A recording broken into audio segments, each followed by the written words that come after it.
In the coffee fields of Sidama, the EU's new anti-deforestation rules are still a mystery to many. Here, farming is a tradition, and families like Tona Tomoras manage their land with care. Tona lives with his wife and 6 children on 2 hectares of coffee plants, which bring in about €600 a year. We send our coffee to a co-op, which then passes it to the Sidama Coffee Union for export to Europe. I've heard about the new legislation, but don't know the details yet, as we haven't received any training. Starting in January 2025, farmers will need to prove their supply chains don't contribute to deforestation using geographical coordinates. But they are adamant that their cultivation respects trees through agroforestry. This isn't deforestation, it's reforestation. The land used to be a pasture. I planted coffee trees and added other trees for the shades. This helps increase coffee production, so it's a win-win. The smallholder farms in Sidama are scattered and numerous. There are nearly 80,000 plots.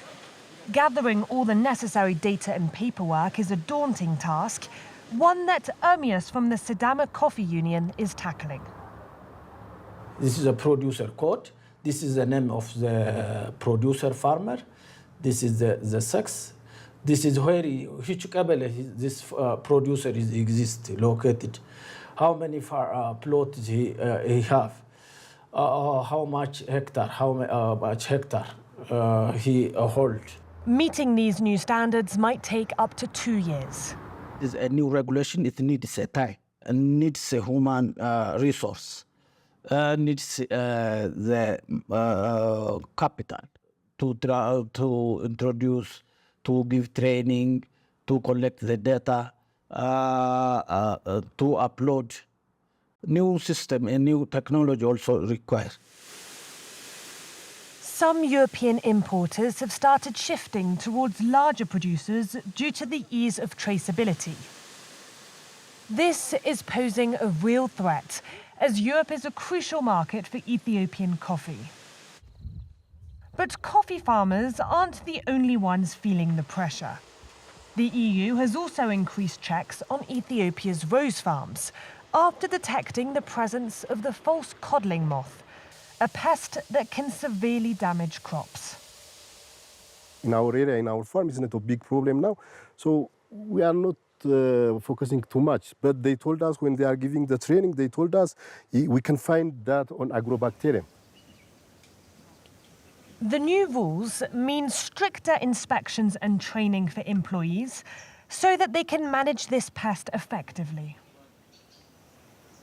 If they got this FCM, they will destroy the products or they will reject the products. So that's another challenge for us. But we are doing our pests and other farms also. But the main role is the association. The association is giving a lot of training and alerting to us to be active, especially on this FCM. The horticultural sector is adapting more quickly due to centralized support, unlike the more fragmented coffee sector. EU officials say these reforms will also help modernize the sector. For 3 years, there was time for countries to adapt and prepare for this legislation. I'm not trying to downplay its impact. Of course it will have an impact, but we hope it will be positive. It was introduced within a specific international framework, and all countries were given timely notice for national preparations. The EU reforms aim to protect the environment, but they also include a social component. Exporters must prove they respect human rights. This includes a ban on child labour, which is prevalent in Ethiopia.